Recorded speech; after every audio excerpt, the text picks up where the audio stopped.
Vamos a resolver ahora un problema de movimiento relativo. Entonces, el problema en cuestión dice, un disco de radio R minúscula, este disco que veis aquí, es el sistema S2, un sistema móvil que gira con la velocidad angular constante omega sub 2, ¿vale? Veis aquí el sentido del giro. Mostrada en la figura respecto de la barra que lo sujeta, que es el sistema S1, ¿vale? Entonces, aquí hay una barra que está anclada a este punto y que a su vez rota, ¿vale? Dicha barra de longitud R mayúscula, está aquí indicada, gira mediante una articulación, este punto que veis aquí, con una velocidad angular constante omega sub 1. ¿Vale? Entonces omega sub 1 es también constante, al igual que omega sub 2, pero lleva este sentido de giro. Y gira con respecto al sistema fijo, que es este que hemos dibujado aquí fuera, S0.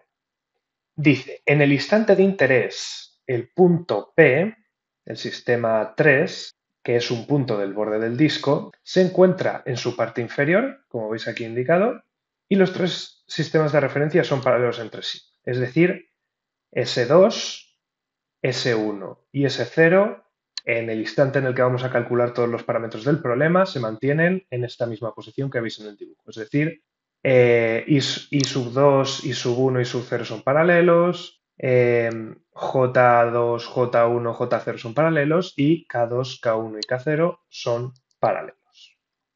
En el apartado número 1 nos piden la velocidad angular del disco respecto del sistema fijo. Entonces, este es el disco y nos piden calcular su velocidad angular. Entonces, recordamos la teoría.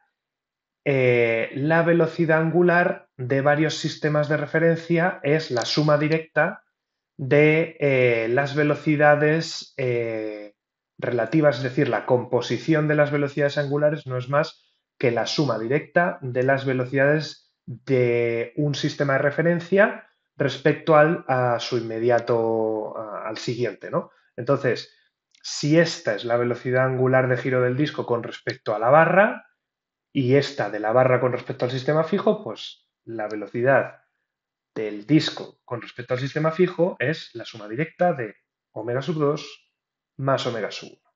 Aquí está indicado con una nomenclatura un poco más precisa, porque esta sería omega sub 2, aquí la veis. Entonces, ¿qué dirección lleva omega sub 2?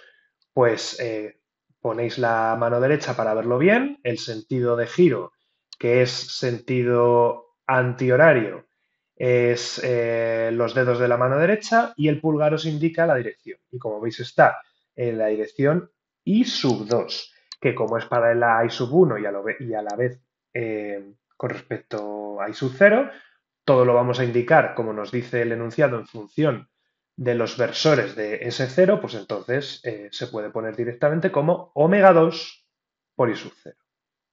¿Cuál es la dirección de la velocidad angular del giro de la barra con respecto al sistema fijo?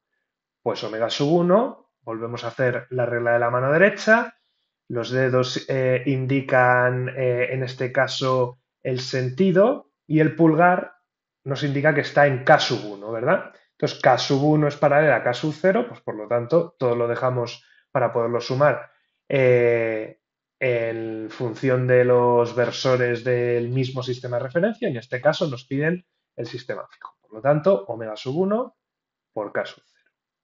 El apartado 2 nos pide la aceleración angular.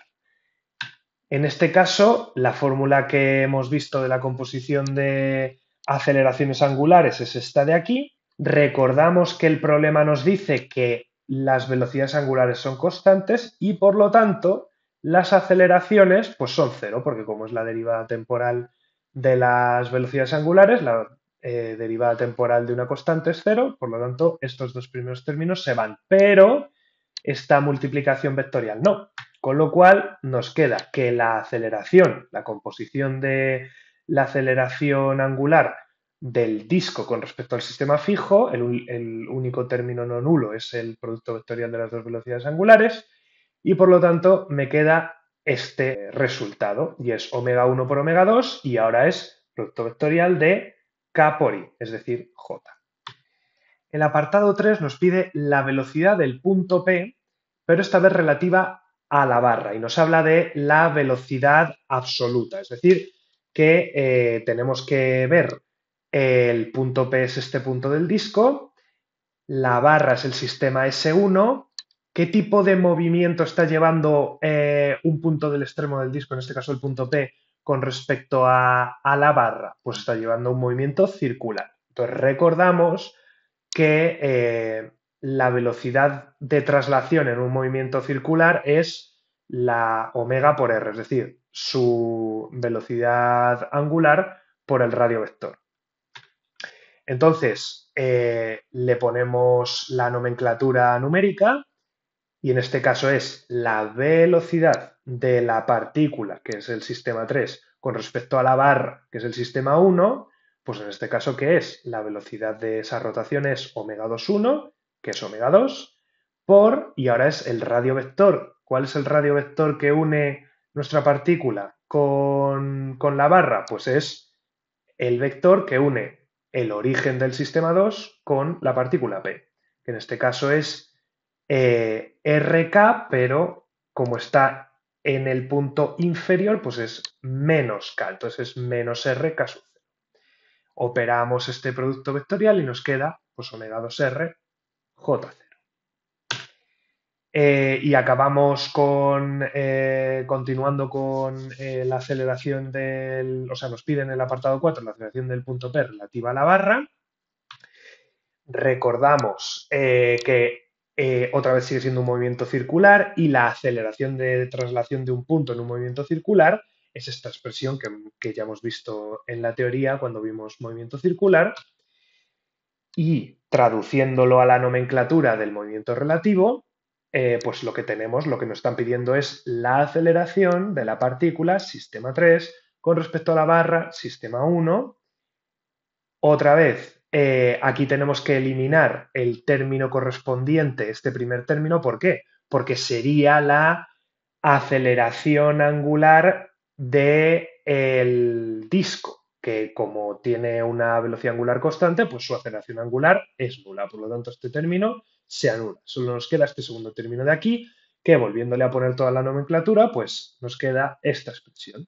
Es relativa únicamente a la velocidad angular constante y otra vez R, al igual que teníamos aquí arriba, es el vector, el radiovector que une la partícula con el centro de giro, que en ese caso es el centro del sistema S2. ¿Vale? Operamos y nos queda esta expresión de aquí. Siempre recuerdo que tenemos que chequear que las unidades que obtenemos son de la magnitud correspondiente. Como veis aquí, en la velocidad no lo he dicho, el R son metros, la omega es radianes por segundo, con lo cual el radian simplemente es una unidad de ángulo.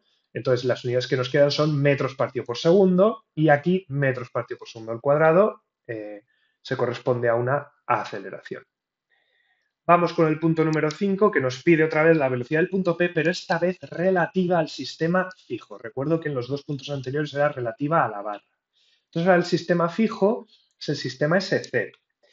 Y por lo tanto ahora tenemos que hacer composición de movimientos. Esto lo hemos visto también en teoría. Para componer movimientos vamos poco a poco, o sea, lo hacemos entre dos sistemas. Primero querríamos calcular la velocidad del punto P relativa al sistema previo al fijo, que sería el fijo es el 0, luego tenemos el 1 y luego tenemos el 2, que es el disco. El 1 la barra, el 2 el disco. Entonces, primero querríamos calcular la velocidad del punto P con respecto a la barra y a partir de ahí, por composición de movimientos, volvemos a poner la misma expresión, pero para el punto P, para la partícula, con respecto al sistema fijo, donde aquí aparece este término que sería toda la expresión anterior. ¿Vale? Esto es cómo se compone varios sistemas de referencia cuando se tienen más de dos. En este caso tenemos 3. Entonces, ¿qué hemos calculado ya en apartados anteriores? Pues hemos calculado efectivamente ese término de la velocidad de la partícula con respecto a la barra. Esta sería la solución del apartado 3. Y de esta expresión también vemos que la traslación del origen de la barra con respecto al sistema fijo es nula, porque no se está trasladando, simplemente está girando. con lo cual nos queda no nulos el término de la velocidad de la partícula con respecto a la barra y este término de aquí.